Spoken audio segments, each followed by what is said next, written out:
Shiko, çdo ndërtesë ka shpirt. Do ta ndryshosh i ke ndryshuar shpirtin e ndërtesës. Domethënë dhe ajo ndërtesë ka histori. Normalisht qëndron ajo që zotëria po thotë që mund të merrem me tosh, me të njëjtat punime, me të njëjtat tulla për të mbajtur një strukturë, por pa ndryshuar as pak. Kështu siç ndodh në çdo vend të botës për ndërtesa të tilla historike,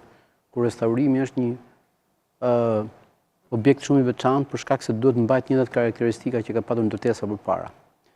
Kjo është në vazhdim në shumë gjërave që kanë ndodhur ndryshe në Shqipëri. Domethënë këtu kemi pas një estetizim të keqes, domethënë po të shikojmë edhe emrat që kanë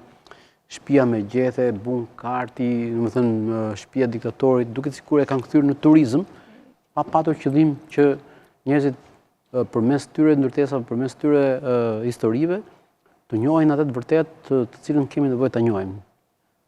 Realisht kanë çeduar shumë gjëra, për shembull, sepse siç ka pasur nevojë për një studim të gjithanshëm të asaj që ka ndodhur në diktaturë, jo thjesht, domethënë duke i vënë emrin krimet e komunizmit, por thelbin e totalitarizmit, të keqen e një sistemi të tillë që denatyron njeriu dhe rrëzon njerëzoren dhe po të kemi parasysh që një sistem i tillë ka rrëzuar dhe ka ndryshuar vdekjet, rritet e vdekjeve, rritet e dasmave, ka ndryshuar